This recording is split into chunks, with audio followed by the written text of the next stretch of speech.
తెలంగాణలో మొట్టమొదటి factory outlet Mukunda jewellers త్వరలో జూబ్లీహిల్స్ లో గ్రాండ్ ఓపెనింగ్. అన్ని బంగారు ఆభరణాలపై VA 2-12% మాత్రమే. త్వరపడండి.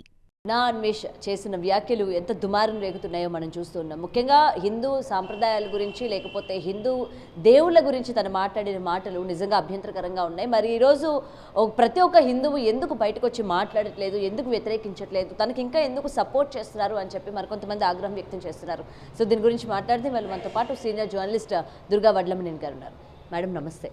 సో ఇది బట్టల దగ్గర నుంచి ఈరోజు దేవుళ్ళని సాంప్రదాయాన్ని కించపరిచే వరకు వచ్చింది. సో నా అన్వేష్ అనే ఒక యూట్యూబ్ ఛానల్ నడిపిస్తున్న అతను మనల్ని ఎవరైనా ఏమంటారు, మనల్ని ఎవడు ఆపుతాడు, మనం ఏం మాట్లాడినా వైరలే కదా, మనం ఏదైనా మాట్లాడచ్చు, వాక్చాతుర్యం అంటే వాక్కి సంబంధించి మనకి ఇండిపెండెన్స్ ఉంది కాబట్టి మనం ఏదైనా వాగొచ్చు అన్నట్టు ఈరోజు మాట్లాడిన మాటలు ఏవైతే ఉన్నాయో నిజంగా చాలా కోపాన్ని కలిగిస్తున్నాయి. ముఖ్యంగా దేవతల గురించి వాళ్ళు రేపుకి గురవ్వలేదా, అటు సీతాదేవి ద్రౌపదిని తీసుకొచ్చి మాట్లాడటం. సో దీన్ని మనం ఎలా చూడొచ్చు అంటారు?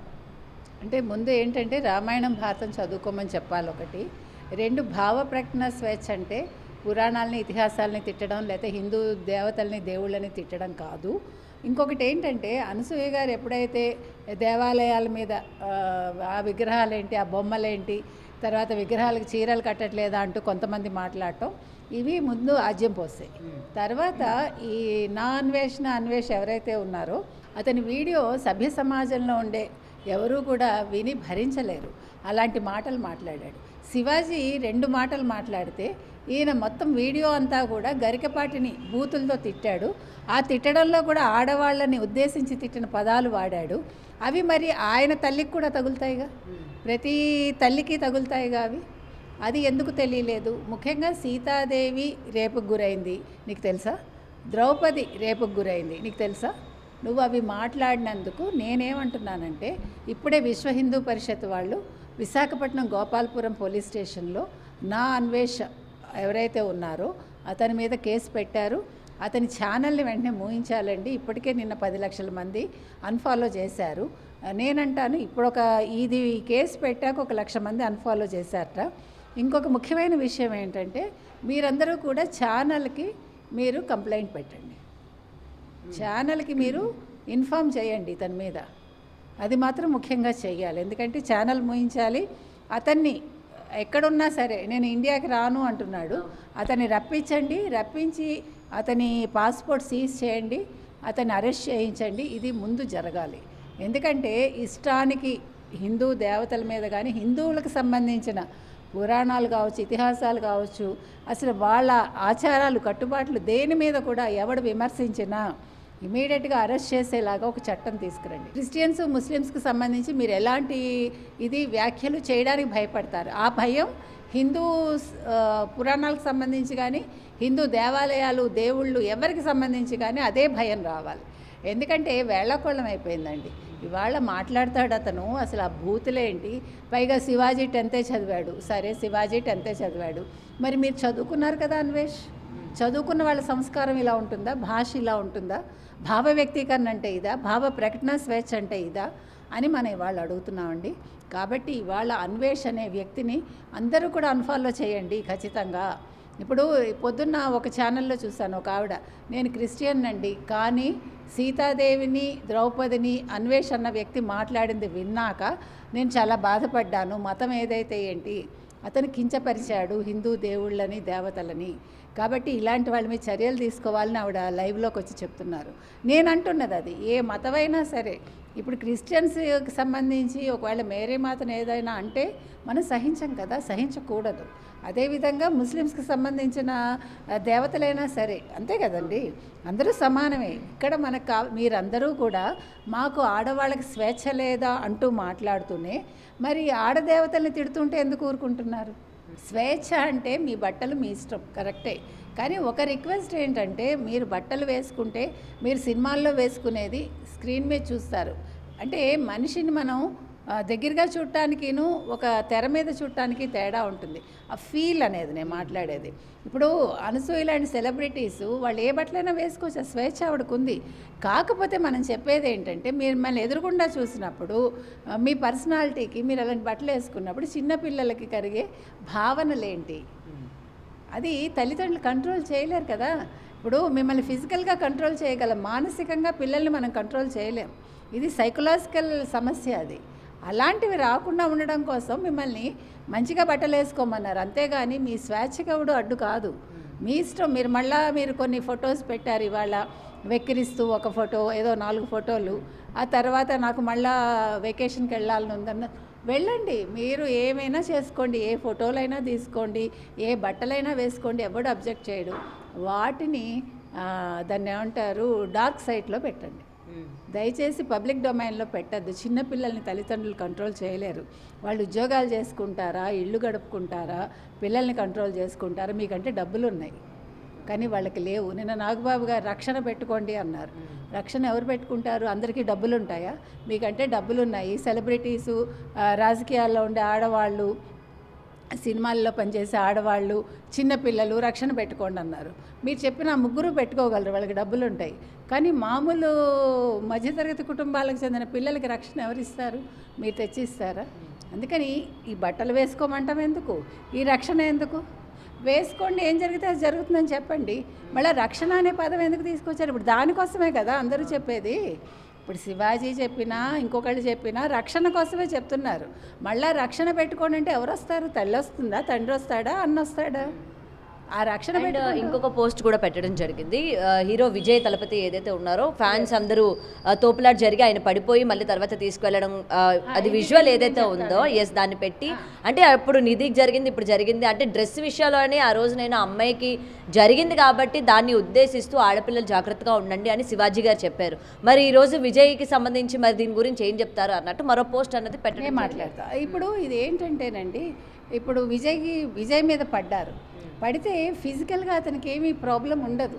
అంటే దెబ్బలు తగిలితే తప్ప, ఇప్పుడు ఎవడో ఒక మగపిల్లాడు వచ్చి ముట్టుకుంటే బాధ ఉండదు. కానీ మిమ్మల్ని, నన్ను, లేదు ఒక సెలబ్రిటీని ముట్టుకున్నప్పుడు మగవాళ్ళు వచ్చి మన మీద పడితే ఆ బాధ వేరు. మీకు అర్థమైందా? వాళ్ళు మన్ని ముట్టుకునే విధానం వేరు. ఒక మగవాడిని ముట్టుకోవటం, ఒక మగవాడు ఒక సెలబ్రిటీని, అది కూడా ఒక హీరోయిన్ని ముట్టుకోవటం, లేదు మనం సినిమాల్లో చూసే ఒక అమ్మాయిని ముట్టుకోవటం తేడా ఉంటుంది. అప్పుడు మనం మానసికంగా ఆ వేదనకు గురవుతాం. అది మనం చెప్పేది.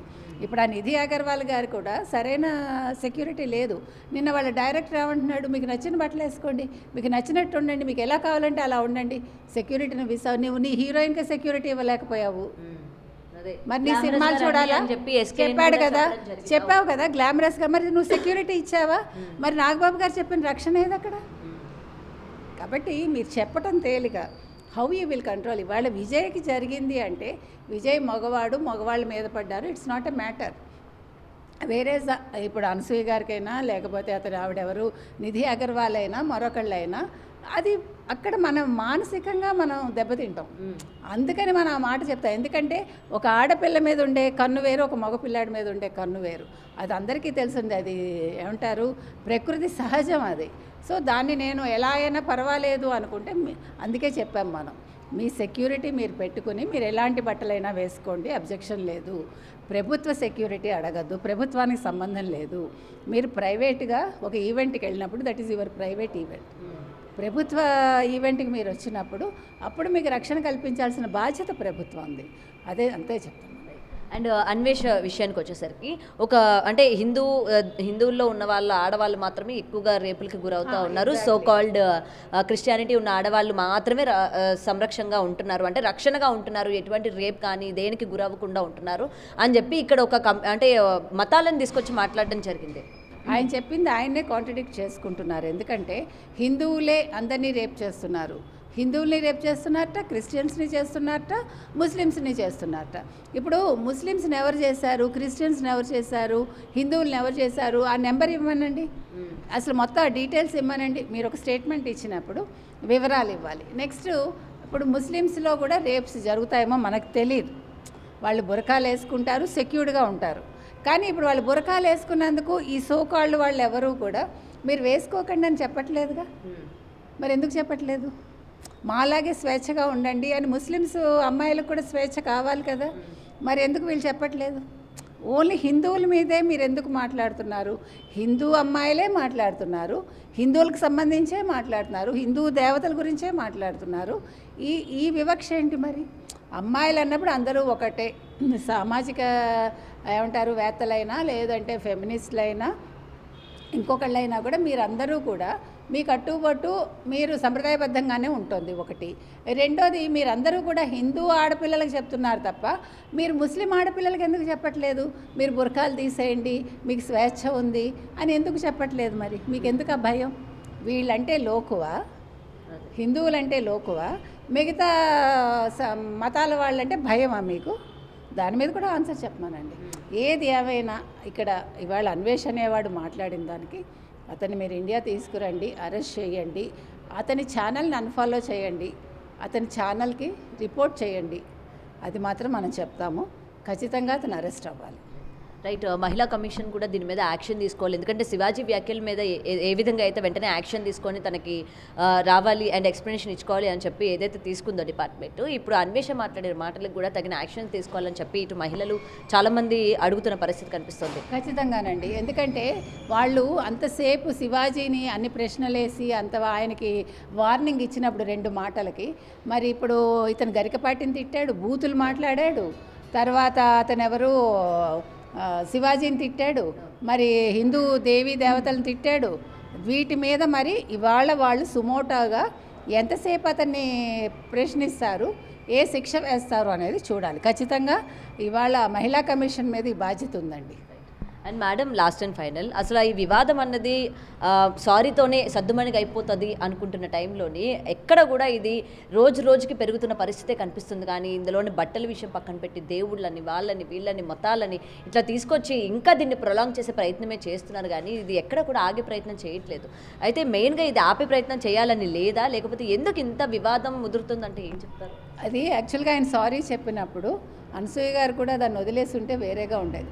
ఆవిడ ఎప్పుడైతే దేవాలయాలు, బొమ్మలు అవి తీసుకొచ్చారో అక్కడి నుంచి దాని విధానం పంథా మారింది. సో తర్వాత ఎవరికి వాళ్ళు ఎన్కాష్ చేసుకోవాలని చూస్తున్నారు. అక్కడ జరిగింది మొత్తం. సో దీన్ని ఎక్కడో ఒక చోట తెరపడాలి. కాబట్టి ఇప్పుడు అన్వేష్ అనేవాడు అరెస్ట్ అయితే దీనికి ఒక ముగింపు వస్తుందా చూద్దాం మనం. రైట్.